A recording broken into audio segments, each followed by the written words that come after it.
ഈ ലോകകപ്പിൽ ഗോൾ വഴങ്ങാത്ത ഒരേ ഒരു സംഘമായ സ്പെയിൻ, അവിശ്വസനീയ തിരിച്ചുവരവുകളിലൂടെ കളി പിടിക്കുന്ന ബെൽജിയം, യൂറോപ്യൻ ഫുട്ബോളിലെ രണ്ട് വമ്പന്മാർ ക്വാർട്ടർ ഫൈനൽസിൽ മുഖാമുഖം എത്തുകയാണ്. രാത്രി 12:30 ലോസ് ആഞ്ചൽസ് സ്റ്റേഡിയത്തിലാണ് ഈ തീപ്പൊരി പോരാട്ടം.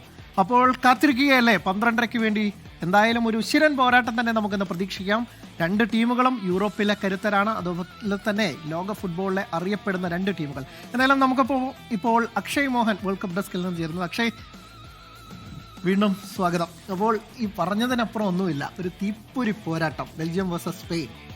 ഇതിന് ഇതുവരെ ഈ ലോകകപ്പിൽ ഇതുവരെ ഒരൊറ്റ ഗോൾ പോലും വഴങ്ങാതെയാണ് സ്പെയിൻ എത്തിയിരിക്കുന്നത്. അവരുടെ പ്രതിരോധത്തിലെ കരുത്ത് വ്യക്തമാക്കുന്ന 609 മിനിറ്റാണ് ഇതുവരെ ഉനായ് സിമോൺ കഴിഞ്ഞ വേൾഡ് കപ്പിലെ കൂട്ടി ഗോൾ വഴങ്ങാതെ അവർ പിടിച്ചു നിന്നത്. അപ്പോൾ അവരുടെ പ്രതിരോധത്തിലെ ശക്തി എടുത്തു പറയേണ്ടതാണ്. അതോടൊപ്പം അവരുടെ മധ്യനിര മുന്നേറ്റത്തിന് എല്ലാ വിഭാഗങ്ങളും നല്ല സ്ട്രോങ് ആയി നിൽക്കുന്ന ഒരു ടീമാണ് സ്പെയിന്. മറുവശത്ത് ബെൽജിയം, അവരുടെ സുവർണ്ണ തലമുറ കഴിഞ്ഞ് അതിലെ 1-2 കളിക്കാർ ഇപ്പോഴും കളിക്കുന്നുണ്ടെങ്കിൽ പോലും പുതിയൊരു ടീം എന്ന നിലയിലാണ് ബെൽജിയം ഇത്തവണ വന്നിരിക്കുന്നത്. അവർ ആദ്യ മത്സരത്തിലേക്ക് ഒന്ന് പതറിയെങ്കിലും പിന്നീട് തിരിച്ചു രണ്ട് സമനിലയോട് കൂടിയാണ് തുടങ്ങിയത്. ബെൽജിയം കഴിഞ്ഞ ലോകകപ്പിലൊക്കെ തന്നെ നിരാശപ്പെടുത്തിയതാണ്. അവരുടെ സുവർണ്ണ തലമുറയുടെ അറ്റം എന്ന് വേണമെങ്കിൽ വിശേഷിപ്പിക്കാം. എയ്ഡൻ ഹാസാർഡും വിൻസെന്റ് കോമ്പനിയും ഒക്കെ തന്നെയുള്ള ആ സുവർണ്ണ തലമുറ അത് എന്നേ കപ്പടിക്കുമെന്ന് പ്രതീക്ഷിച്ചാണ്. പക്ഷെ അതുണ്ടായില്ല. 2014 ലോകകപ്പിലും 2018 ലോകകപ്പിലൊക്കെയാണ് ആ ടീം കപ്പടിക്കും. ഒരുപക്ഷെ ഇനി വരാനിരിക്കുന്ന ഫുട്ബോൾ ലോകം ഭരിക്കാൻ പോകുന്നത് ബെൽജിയമാണെന്ന് പറഞ്ഞവർ പോലും ഉണ്ട്. പക്ഷെ അതൊക്കെ തന്നെ തെറ്റിച്ചുകൊണ്ട് എപ്പോഴും നല്ലത് അല്ലെങ്കിൽ മികച്ച ടീമിന് ഒരുപക്ഷെ കപ്പടിച്ചേക്കില്ല. ഇംഗ്ലണ്ടിന്റെ കാര്യത്തിൽ നമ്മൾ പറയുന്നത് ദൗർഭാഗ്യമുണ്ട്. അപ്പോൾ അങ്ങനെയാണ് കരുതിയിരുന്നത്. പക്ഷേ ഇത്തവണ ബെൽജിയം നമ്മൾ ഒരു പ്രതീക്ഷയും വെക്കാതെ, ഒരു ഹോപ്പും ഇല്ല, എല്ലാ തരത്തിലും അവർ വരുന്നു, കളിക്കുന്നു, പ്രീ ക്വാർട്ടറിലോ മടങ്ങുമെന്ന് പ്രതീക്ഷിച്ച് ഇങ്ങനെ ഇരിക്കുമ്പോഴാണ് ആ ടീം രണ്ട് റൗണ്ടുകളെ, പ്രത്യേകിച്ച് റൗണ്ട് ഓഫ് 32 തന്നെ 16 ഗംഭീര കളി കളിച്ച്, അതും ഒരു ഇഞ്ചുറി ടൈമിൽ എതിർ ടീമിന്റെ നെഞ്ച് തകർത്തുകൊണ്ട് കയറി ഒരു അവസാന നിമിഷം വരെ.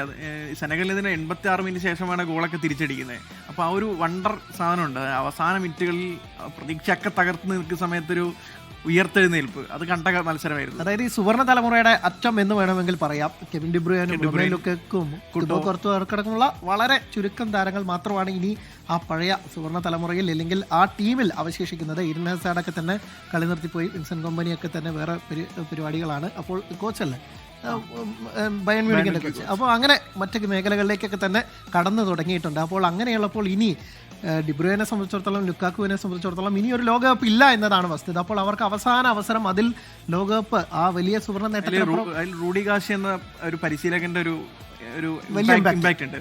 ഡിബ്രോയിനെ വരെ പുറത്തിരുത്താൻ ഒരു ധൈര്യം കാണിച്ചു. അതാണ് ഈ കഴിഞ്ഞ മത്സരത്തിലെ അതിന്റെ മുന്നത്തെ മത്സരത്തിലോ, അതായത് ഈ പോർച്ചുഗലിന് എന്ത് അബദ്ധം പറ്റി അത് ആവർത്തിക്കാതിരുന്നു എന്നുള്ളത് തന്നെയാണ് ഇപ്പോൾ ബെൽജിയത്തിന്റെ ഈ കുതിപ്പിന് പിന്നിലുള്ള ഒരു പ്രധാന കാരണം. റോബർട്ടോ മാർട്ടിനസ് ആരാധകരെ പേടിച്ച് റൊണാൾഡോ ഫോമിലല്ലാത്തപ്പോഴും കളിപ്പിച്ചു. പക്ഷേ അതിന് വലിയ വില കൊടുക്കണം. റൂഡി ഗാർഷ്യ അത് എടുത്തില്ല. ഫോം ഇല്ലെങ്കിൽ പുറത്തിരിക്കുക, നല്ല കളിക്കാർ കളിക്കും, അത് നല്ലൊരു സ്ട്രാറ്റജി ആയിരുന്നു. അത് അവരുടെ കളിക്കളത്തിൽ തന്നെ കണ്ടതാണ്. അതായത് ഒരു മത്സരത്തിൽ 2 താരങ്ങളെ പിൻവലിക്കുന്നു, അവിടെയാണ് കളി മാറുന്നത്. അങ്ങനെ അവർ ശക്തമായി തിരിച്ചു വരുന്നു, മത്സരം ജയിക്കുന്നു.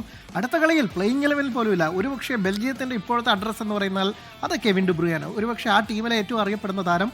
യൂറോപ്പിൽ നിന്ന്, മാഞ്ചസ്റ്റർ സിറ്റിയിൽ നിന്ന് പോയിട്ട് ഇപ്പോഴും ഗംഭീര കളി കളിക്കുന്ന ആ താരത്തെ അങ്ങ് മാറ്റുക എന്ന് പറയുന്നത് ചില്ലറ ഗട്ട്സ് ഒന്നും പോരാ. അപ്പോൾ റൂഡി ഗാർഷ്യ ചില്ലറക്കാരനല്ല. അപ്പോൾ അദ്ദേഹത്തിൻ്റെ ആ ഗട്ട്സിൽ, ആ ഒരു വിൽ പവറിൽ കൂടിയാണ് ഇന്ന് ഒരു പക്ഷേ ബെൽജിയത്തിൻ്റെ ആരാധകർ പോലും വിശ്വാസം അർപ്പിക്കുന്നത്. മാർട്ടിനസിനൊന്നും പറ്റാത്ത, ഇല്ലെങ്കിൽ കാർലോ ആഞ്ചലോട്ടി അടക്കം പേടിച്ച, കാർലോ ആഞ്ചലോട്ടിയുടെ കാര്യം നമ്മൾ പറയാൻ കാരണം നെയ്മർ ജൂനിയർ ഈ ലോകകപ്പിന് വേണോ എന്നുള്ള ആരാധകർക്ക് എന്ത് തോന്നിയാലും കുഴപ്പമില്ല. നെയ്മർ ടീമിനൊപ്പമുള്ളത് വലിയൊരു പ്ലസ് പോയിന്റ് ആണ്. പക്ഷേ യാവോ പെഡ്രോ പോലെ ഒരു താരത്തെ നെയ്മറെ കൊണ്ടുവരുന്ന അങ്ങനെ ഒരു തീരുമാനത്തിലേക്ക്, ആരാധകരെ കൂടി തൃപ്തിപ്പെടുത്താനുള്ള ഒരു തീരുമാനത്തിലേക്ക് എത്തിയതിന് വലിയ വില കൊടുക്കേണ്ടി വന്ന 2 സംഘങ്ങളാണ്, 2 ഉദാഹരണങ്ങളാണ് ബ്രസീലും പോർച്ചുഗലും.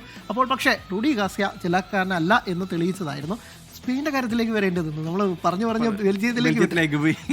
സ്പെയിൻ ഈ ലോകകപ്പിലെ തന്നെ നല്ല സ്ക്വാഡാണ്. അത് കേപ്പ് വെർദെയുടെ ആദ്യം വന്നവർ പതറി, പക്ഷേ കറക്റ്റായി അതിൽ നിന്ന് പാഠം പഠിച്ചു. പക്ഷേ നമ്മൾ ഈ സ്പെയിൻ്റെ സ്ക്വാഡിന്റെ ഒരു പ്രത്യേകത, അല്ലെങ്കിൽ സ്പെയിൻ എന്ന് പറഞ്ഞാൽ നമ്മൾ പ്രതീക്ഷിച്ചത് കഴിഞ്ഞ യൂറോ കപ്പിലൊക്കെ അടിച്ച് ഗോളടിച്ച് വരുന്ന ഒരു ടീമിനെയാണ്. 9 ഗോളേ അടിച്ചുള്ളൂ. പക്ഷെ അവിടെ വലിയ കാര്യം എന്ന് വെച്ചാൽ അവിടെ ഒരു മാറ്റം വന്നത് അവരുടെ ഡിഫൻസ് വല്ലാതെ അങ്ങ്, നമ്മൾ ഏറ്റവും ഈ ലോകകപ്പിൽ ബാർസയ്ക്ക് 19 വയസ്സേ ഉള്ളൂ. ബാർസയെ കാണിക്കുന്ന അതേ ഒരു സ്പിരിറ്റോട് കൂടി ലോകവേദിയിൽ കളിക്കുന്നത് ഭയങ്കര കാര്യമാണ്. അതോടൊപ്പം ലപ്പോർട്ട അദ്ദേഹത്തിന്റെ കരിയറിന്റെ എക്സ്പീരിയൻസും അതോടൊപ്പം കുബാർസിയുടെ ഒരു ചോരത്തിളപ്പ് എന്നൊക്കെ പറയും. രണ്ട് വിങ്ങിലാണെങ്കിൽ അതായത് 2-3 താരങ്ങളെ പരീക്ഷിച്ചു. പക്ഷെ അവിടെ പെഡ്രോപോറോ അവസാന 2-3 മത്സരങ്ങളിലാണ് സ്ഥിരമായിട്ട് പ്ലേയിങ് ലെവലിൽ വന്നത്, അടിപൊളിയായി പോയത്. അപ്പോൾ നമുക്കിനി ഈ രണ്ട് ടീമുകൾ നേർക്കുനേർ വന്നപ്പോൾ അവരുടെ ഒരു ഏറ്റുമുട്ടിയപ്പോൾ എന്തായിരുന്നു അവരുടെ ഒരു ചരിത്രം എന്നാണ് പരിശോധിക്കാൻ പോകുന്നത്. ഇരു ടീമുകളും 22 തവണയാണ് ഇതുവരെ മുഖാമുഖം വന്നിട്ടുള്ളത്. അതിൽ സ്പെയിൻ 12 തവണ സ്പെയിൻ ജയിച്ചു, ഒരു മൃഗീയാധിപത്യം. 5 തവണയാണ് ബെൽജിയത്തിന് ജയിക്കാനായത്, 5 കളി സമനിലയിലല്ല. അപ്പോൾ ഈ മത്സരത്തിൽ ഒരു ജയമുണ്ടെങ്കിലും വലിയൊരു മാറ്റമൊന്നും ഉണ്ടാവില്ല. സ്പെയിൻ പറയും ഞങ്ങൾക്ക് കൂടുതൽ ജയമുണ്ടെന്ന് പറയാം. പക്ഷേ കപ്പിന്റെ എണ്ണം കൂടുതൽ ഉണ്ടെന്ന് പറയുന്നത് പോലെ കളിച്ച് കൂടുതൽ കളി ഞങ്ങൾ ജയിച്ചു എന്ന് പറയാം. ബ്രസീലിനിട്ട് കൊട്ടിയതാണെന്ന് തോന്നുന്നു. ഓട്ടെ. അപ്പോൾ ഇനി അടുത്തത് ഇവർ ലോകകപ്പിൽ എത്ര തവണയാണ് മുഖാമുഖം വന്നത് എന്നുള്ളത് തന്നെയാണ്. 2 തവണയാണ് മുഖാമുഖം വന്നത്. ആദ്യം 1986 മെക്സിക്കോ ലോകകപ്പിലായിരുന്നു, അതൊരു ക്വാർട്ടർ ഫൈനൽസിലായിരുന്നു. അത് ചരിത്രത്തിന്റെ ഒരു തനിയാവർത്തനം എന്ന് നമുക്ക് പറയേണ്ടിയിരിക്കുന്നു. നിശ്ചിത സമയത്ത് 1-1 ഒടുവിൽ അത് ഷൂട്ടൗട്ടിലേക്ക് പോയപ്പോൾ അവിടെ 5-4 ജയത്തോടു കൂടി ബെൽജിയം ഒരു ഗോൾ വ്യത്യാസത്തിൽ അങ്ങനെ കയറി പോകുന്നുണ്ട്. പിന്നീട് തൊട്ടടുത്ത ലോകകപ്പിൽ തന്നെ അതിന് പകരം വീട്ടാൻ സ്പെയിനിന് അവസരമുണ്ടായി. 90 ലോകകപ്പിൽ അങ്ങനെ സ്പെയിൻ ജയം പിടിച്ചെടുക്കുകയായിരുന്നു, അന്ന് 2-1 ജയത്തോടു കൂടി. അപ്പോൾ ഇന്ന് ഇരു ടീമുകളും ഏറ്റുമുട്ടുന്നത് മത്സരം എന്ന് പറയുന്നത് ഒരു 3-ാം പോരാട്ടമാണ് ലോകകപ്പ് വേദിയിൽ. അപ്പോൾ 86 ശേഷം വീണ്ടും ഒരിക്കൽ കൂടി 86, 90 അതിനുശേഷം വീണ്ടും ക്വാർട്ടറിൽ വരുന്നു. അപ്പോൾ ആ ഏറ്റുമുട്ടുന്നതിന്റെ ഒരു പ്രത്യേകത വെച്ചാൽ ഇന്ന് ജയിക്കുന്നവർക്ക് ഈ പറഞ്ഞ പോലെ ചെറിയൊരു എഡ്ജ് എടുക്കാം. സ്പെയിന് 2010 ശേഷം അവർക്ക് ഒരു വേൾഡ് കപ്പ് അവർക്ക് അത്ര നല്ല ഓർമ്മകളല്ല. 14 ആദ്യ റൗണ്ടിൽ ഔട്ടായി. പിന്നീട് 2 ടൂർണമെന്റുകളും പ്രീ ക്വാർട്ടറിൽ അവർ തോറ്റു പുറത്തു പോവുകയാണ് ചെയ്തത്.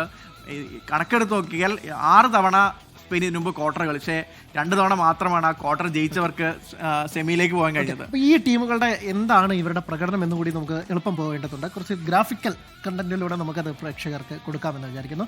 അതായത് സ്പെയിൻ ഈ ടൂർണമെന്റിൽ എന്തായിരുന്നു അവരുടെ പ്രകടനം? ഗ്രൂപ്പ് ഘട്ടം മുതൽ അവരുടെ പ്രീ ക്വാർട്ടർ വരെ പ്രകടനം. 5 മത്സരമാണ് കളിച്ചത്. അതിൽ ആദ്യ മത്സരം സമനിലയായി, ബാക്കി 4 മത്സരവും ആധികാരികമായി നല്ല ഷോക്കാണ് കേപ്പ് വെർദെ കൊടുത്തത്. ആ ഷോക്കിൽ നിന്ന് പാഠം പഠിച്ചതെന്നാണ് അവരുടെ വിജയം. അതിൽ 9 ഗോൾ സ്കോർ ചെയ്തു, 1 ഗോൾ പോലും മടങ്ങിയില്ല. അതാണ് ഹൈലൈറ്റ്. ഈ ടൂർണമെന്റിൽ 48 ടീമുകളാണ് ഇതുവരെ കളിച്ചത്.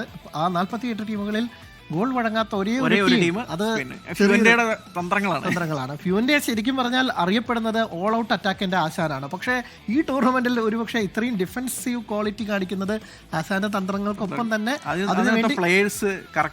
ലപ്പോർട്ടയിൽ നിന്ന് ഇങ്ങനെയൊന്നും പ്രതീക്ഷിച്ചില്ല. സത്യം അങ്ങനെയായിരുന്നു. അദ്ദേഹത്തിന്റെ കരിയറിന്റെ എൻഡിൽ നിൽക്കുമ്പോൾ അങ്ങനെ ഒരു താരം അങ്ങനെ ഒരു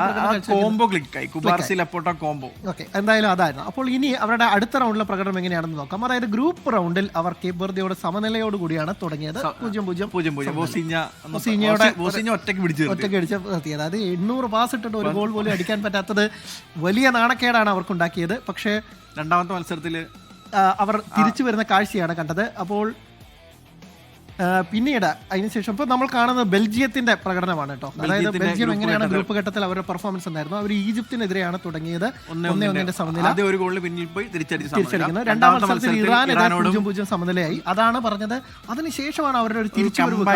ആദ്യ 2 മത്സരങ്ങളിൽ വലിയ നിരാശപ്പെടുത്തി ഈ ടീം അടുത്ത മത്സരത്തിൽ തോറ്റാലോ സമനിലയായാലോ പുറത്തേക്ക് എന്ന് കരുതിയിരിക്കുമ്പോഴാണ് ന്യൂസിലാൻഡിനെതിരെ ഒരു 5-1 തകർപ്പൻ ജയത്തോടു കൂടി തിരിച്ചു വരുന്ന കാഴ്ച കണ്ടത്. അതിനുശേഷം ഇവർ വരുന്നത് നോക്കൌട്ടിലേക്ക് വരുമ്പോൾ അടുത്ത റൗണ്ടിന്റെ പോവുകയാണെങ്കിൽ അവിടെയാണ് ഓസ്ട്രിയയെ തകർക്കുന്ന കാഴ്ച കണ്ടു.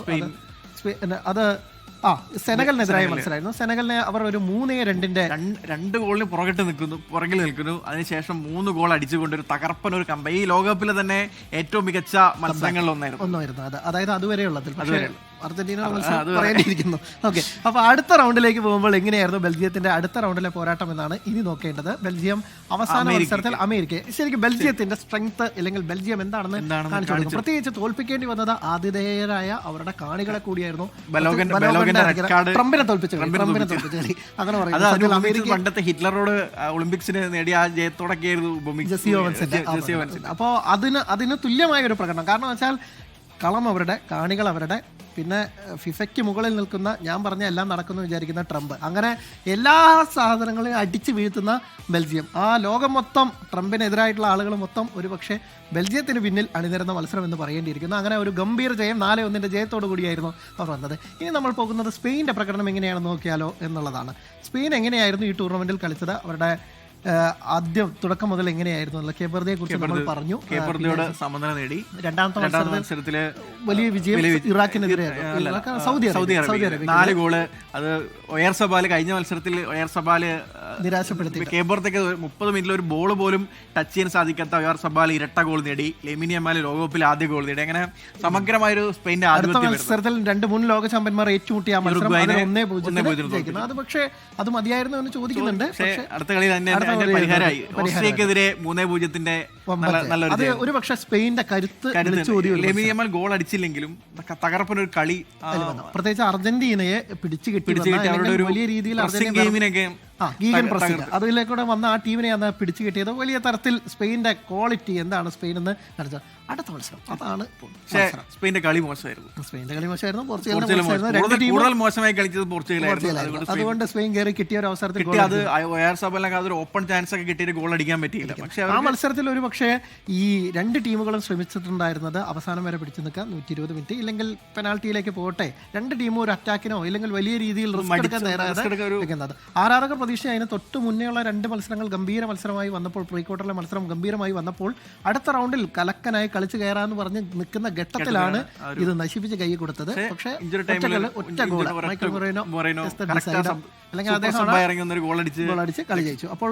ജയത്തിൽ കളിയോ അല്ലെങ്കിൽ മറ്റു കണക്കുകളോ ഒന്നും പ്രസക്തിയില്ല എന്ന് പറയുന്നത് ഗോളാണ്. അപ്പോഴും ഇതാണ് പ്രശ്നം. അറ്റാക്കിങ്ങിൽ നല്ല ഫിനിഷ് ചെയ്യാൻ ആളില്ല. അതിപ്പോ എന്തെങ്കിലും ഒരു പരിഹാരം ഉണ്ടാവുമായിരിക്കും. അപ്പോൾ മാറ്റം വരുമെന്ന് അപ്പൊ എന്തായാലും സ്പെയിൻ ഇന്നത്തെ മത്സരം മാറ്റം വരുന്ന ഉറപ്പ് പറയാം. വിന്നിംഗ് കോമ്പിനേഷൻ ഇനി അധികം റിസ്ക് എടുക്കാൻ തയ്യാറാവില്ല. അപ്പോൾ എന്തായാലും പക്ഷേ നന്ദി. അപ്പോൾ ഗംഭീര പ്രകടനമാണ് അപ്പോൾ ഈ 2 ടീമുകളും ഇതുവരെ കാഴ്ചവെച്ചത്. അപ്പോൾ അത് തുടരുമെന്ന് നമുക്ക് പ്രതീക്ഷിക്കാം. പോരാട്ടം തന്നെ നമുക്ക് പ്രതീക്ഷിക്കാം എന്നുള്ളതാണ്.